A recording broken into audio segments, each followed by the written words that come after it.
kan sebenarnya mau jelasin sampai bab 2 kan.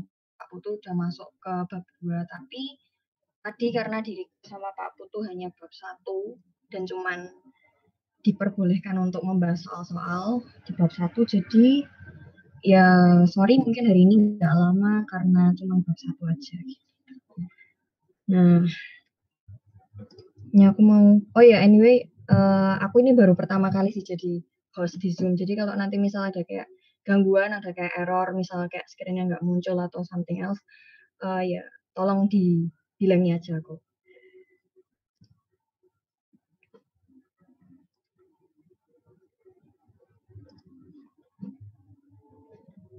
Udah kelihatan ya screen-nya yang tulisanku?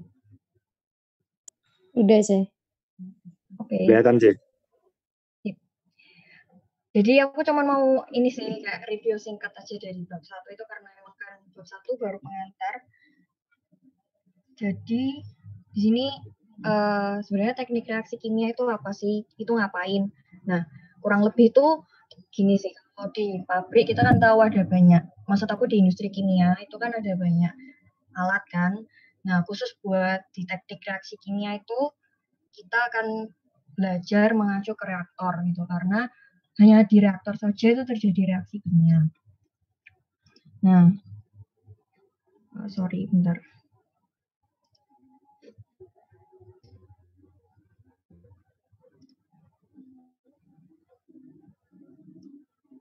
Nah, terus habis itu, nanti selain itu kita yang paling banyak dibahas di teknik reaksi kimia itu adalah kinetika.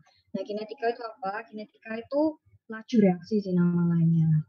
Di sini itu nanti kita akan membahas tentang semacam ini ya, yang namanya order reaksi, konstanta, kemudian faktor-faktor yang mempengaruhi laju reaksi gitu. Jadi misal kayak suhu, tekanan dan lain sebagainya itu nanti kita akan belajar di kinetika. Terus nanti kayak waktu tinggal dan lain sebagainya itu masuknya di kinetika gitu. Nah, kemudian tujuannya kita belajar kinetika itu apa sih? Karena kita tuh mau menentukan desain yang optimal gitu buat ini untuk mendapatkan produk yang maksimal juga. Nah, jadi itu terkait dengan desain itu nanti kita akan punya beberapa jenis reaktor. Nah, nanti kita akan menentukan reaktor mana yang sesuai gitu. Jadi nanti kalau di TRK itu ada istilah namanya konversi.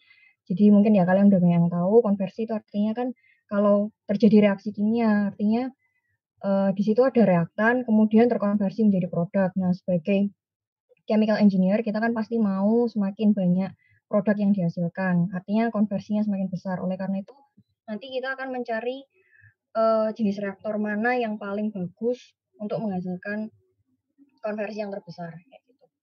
Nah, terus habis itu contacting pattern.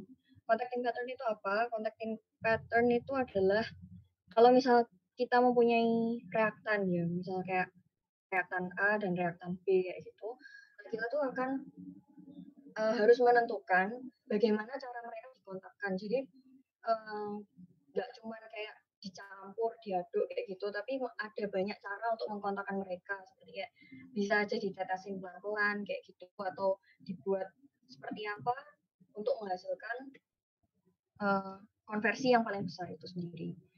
Nah, terus kemudian yang di bab 1 itu dijelasin kalau reaksi kimia itu ada 2 jenis berdasarkan fasenya, yaitu homogen dan heterogen. Nah, kalau homogen ini kan satu fase, jadi misal kayak gas dan gas atau liquid dan liquid kayak gitu. Nah, tapi biasanya yang homogen ini adalah fluida yang kebanyakan di dunia nyata. Soalnya kalau padat itu sangat susah karena setauku ya energinya itu akan dibutuhkan sangat besar untuk bisa mereaksikan padat dan padat. Tapi setauku sih itu nggak mustahil sih kalau padat tambah padat. Kemudian kalau heterogen itu lebih dari satu fase, jadi ya misalnya gas sama liquid atau gas dengan solid kayak gitu. Nah, kemudian nanti kita juga akan ketemu yang namanya katalis, tapi kalau buat aku sendiri sih katalis ini lebih banyak dibahas di TK2. Jadi kita tahu sendiri bahwa katalis ini benar-benar dibutuhkan di reaksi kimia karena ya istilahnya dia tuh kayak penyelamat gitu. Jadi kalau misalnya kita punya reaktan, tapi kita nggak pakai katalis itu bisa kayak somehow kayak berminggu-minggu, bahkan mungkin bisa lama gitu intinya. Nah, kalau punya katalis kita akan membuat prosesnya itu kayak lebih efisien gitu, karena dia mempercepat reaksi kimia dan menurunkan energi aktivasi. Oke, terus habis itu laju reaksi. Laju reaksi di sini tuh dilambangkan R. Nah, laju itu kan sebenarnya definisinya perubahan sesuatu terhadap waktu. Nah, di sini bisa didefinisikan sebagai perubahan mol terhadap waktu, atau juga kalau di TRK ini lebih banyaknya dalam konsentrasi sih daripada mol. Namun dengan catatan adanya reaksi kimia, karena perubahan mol itu kan juga bisa terjadi kalau terjadi perpindahan massa. Nah, tapi di sini harus terjadi reaksi kimia, baru bisa disebut sebagai laju reaksi. Nah, terus ini nanti kalau kalian nemuin kayak gini, yang DC, DT sama dengan RC itu disebut definisi laju.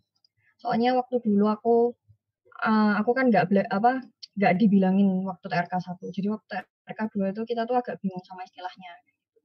Nah, ini DC, DT sama dengan RC itu dinamakan definisi laju. Nah, kemudian untuk yang ini ya misal ada zat C, jadi kan RC. Nah, itu misalnya pembentukannya itu K1 CaCb misalnya. Nah, itu yang RC sama dengan K1 CaCb itu disebut hukum laju atau ya rate equation kayak gitu lah sama aja. Nah, kemudian yang kalian perlu note juga itu di bab 1 ada equation 2, 3, 4, 5, 6 di Levenspiel. Itu penting sih menurutku. Bentar aku bukain.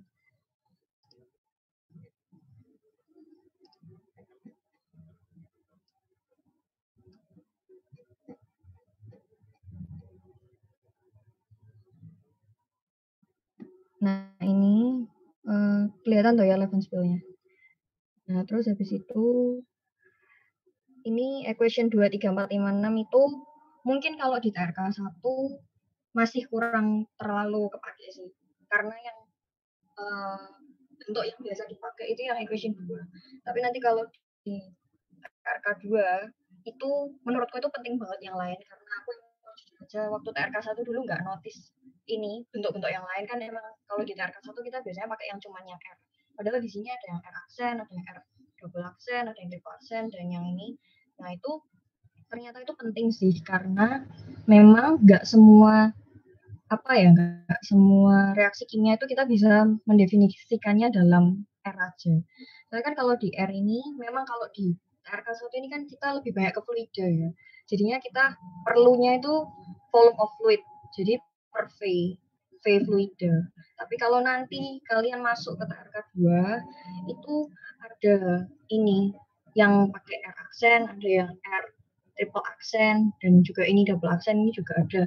Karena nanti kita akan ketemu solid, dan kalau solid itu sendiri kan susah kan kalau kita mengukur, maksudnya dalam artian itu katalis ya. Kalau di TRK2 lebih banyak katalis, itu kan katalis itu berpori, jadi kayak susah gitu kalau kita menghitung volumenya. Jadi biasanya kita pakai ini mass of solid juga bisa, tapi kalau misalnya bisa dihitung pakai volume solid ya bisa juga pakai R triple aksen. Jadi tolong ini kayak di note gitu, jangan sampai kalian lupa.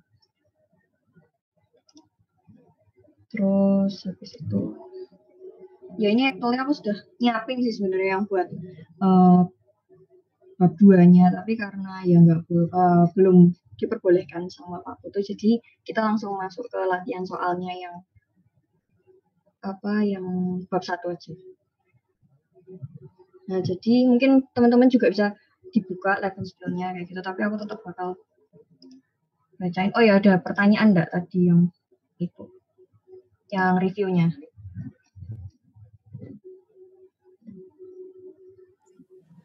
Nggak ada, Ci. Oke, kalau nggak ada berarti aku bisa langsung lanjut ke problemnya. Jadi, bentar, aku bacain dulu nih soalnya.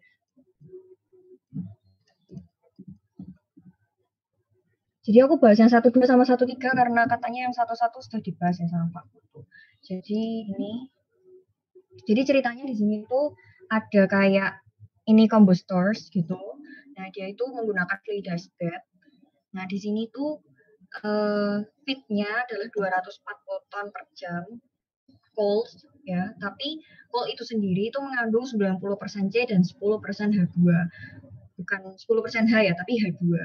Nah, terus habis itu ternyata ini cuman 50% aja yang di burn di dalam fluidized bed itu, dan 50% lainnya itu nggak tahu di mana, pokoknya nggak di dalam bed. Nah, terus habis itu ini dimensi dari bednya itu adalah 20 kali 4 kali 1. Tapi di sini kan beda ya, di sini 10 kali 4 kali 1. Nah, aku ini pakai yang di soal aja yang 20 kali 4 kali 1. Nah, terus ini tersusun dari 10 tumpuk fluidized bed. Nah, terus ditanyakan find the reaction within the beds based on oxygen use. Jadi yang kita lihat itu adalah O2, karena kalau pembakaran kan kita butuh O2. Nah, artinya kita harus tulis reaksi kimianya dulu persamaannya, baru nanti kita bisa mengerjakan soal tersebut. Nah, jadi ini tadi kan kalau di Levenspiel ini kayaknya kalau massa itu dia notasinya pakai W sih, tapi ini aku ya udah kebiasa pakai M, jadi kayak ya dimaklumi tolong. Nah, jadi ini fit-nya kan tadi 240 volts. Nah, itu karena cuma 50% aja yang dibakar di dalam fluidized bed, makanya dikali 50%. Jadi kita dapat 120 tons coal per hour.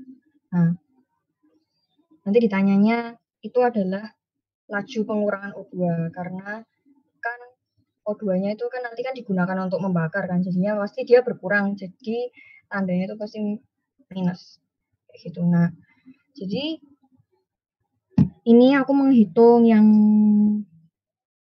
laju masanya C dulu sama laju masa 2 dulu.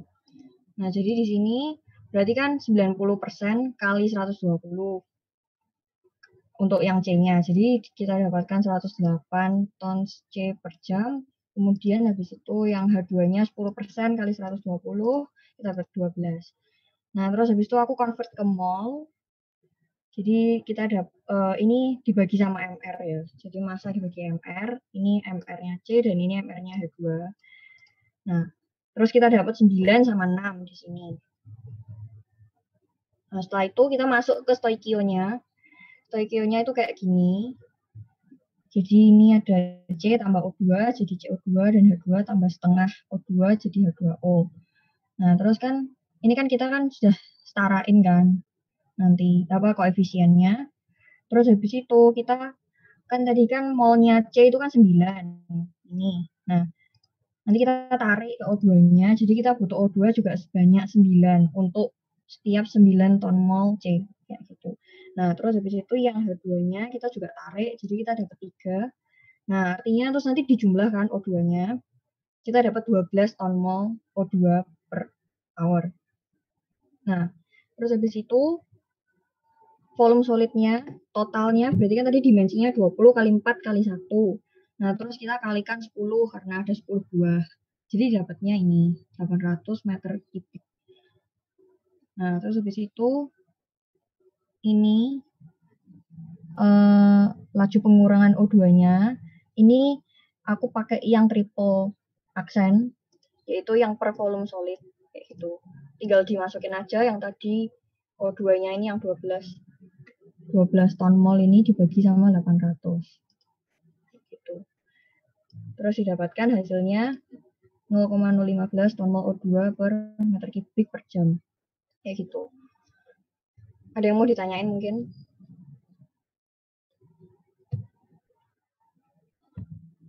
Kalau nggak ada, aku lanjut ke yang problem 1-3. Yang di problem 1-3 ini, jadi ceritanya itu ada reaktor FCC. Nah, di sini itu dia kan kasih tahu ada dimensinya juga kan, ada 4, 10, 10, 20. Nah, tapi ternyata di soal ini tuh nggak terlalu kepake informasi ini. Dan dia tuh bilang kalau dia di dalamnya itu terkandung katalis, porous katalis, yaitu masanya 50 ton dengan densitas 800 kg per meter kubik. Nah, kemudian reaktor tersebut itu akan diberi feed yaitu sebanyak 38.000 barrels of crude oil per day, atau nanti kita pakai yang ini aja, yang satuan SI-nya, 6.000 meter kubik per day, densitasnya kurang lebih 900 kg per meter kubik, dan tujuannya adalah untuk mengcrack ini crude oil-nya itu seperti yang di skema ini loh. Nah, jadi terus habis itu ternyata yang di-crack di dalam di dalam reaktor ini itu hanya 60%.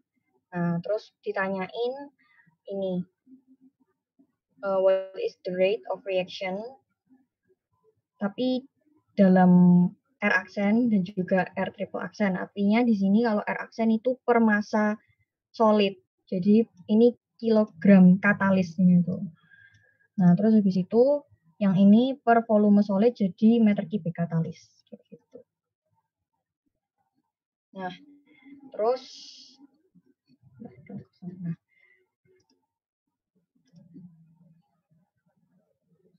jadi ini tadi diketahui katalisnya itu 50 ton, terus rho-nya itu 800 kg per meter kubik, dan ini tadi informasi yang tertera.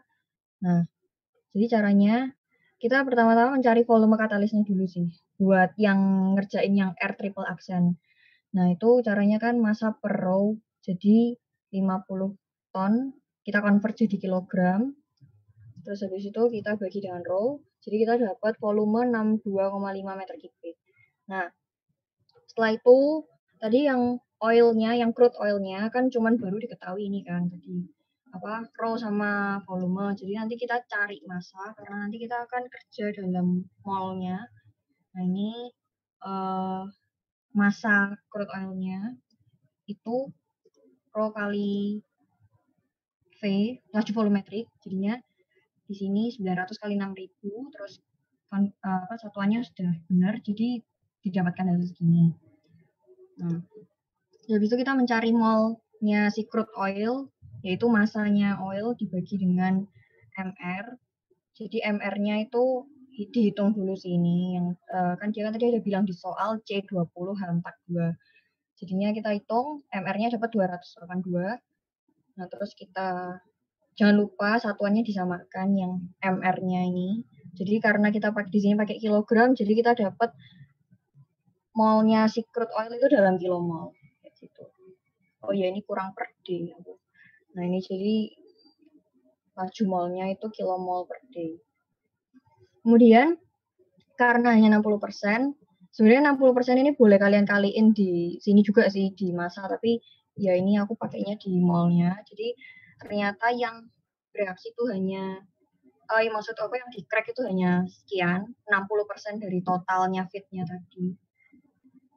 Nah, terus habis itu ini asumsi katalisnya itu semuanya terisi, semuanya terpakai kayak gitu. Jadi aku akan pakai 50 ton katalisnya itu tadi semuanya. Nah, jadi yang main R aksen itu kan satuannya mol reacted per kilogram katalis per second. Nah, ini tuh rumusnya itu 1 per kalau di level still pakai W katalis kali D N oil dt. Nah, ini jadi kita tinggal masukin yang ini tadi laju molnya si crude oil dibagi dengan masanya, massa katalisnya. Terus habis itu kita convert, jangan lupa convert. Di sini jadi kilogram, kan tadi awalnya 50 ton, kita jadiin kilogram. Terus habis itu ini kan masih per day, kita convert jadi per second kayak gitu, per detik. Nah, jadi terus habis itu didapatkan hasil sekian. Itu yang main R aksen. Nah, sedangkan yang main R triple aksen itu kan satuannya per volume katalis. Jadinya mau reacted per meter kubik katalis per second. Nah, itu rumusnya kan kayak gini. Nah, terus habis itu berarti kita tinggal bagi aja volumenya yang tadi kita sudah cari kan kita dapat 62,5 meter kubik. Terus habis itu tinggal di-convert aja supaya sesuai dengan satuan yang diminta sama Levenspiel. Nah, didapatkan hasilnya 2,1 ya sekian nih pokoknya satuannya ini. Mungkin ada yang mau ditanyakan?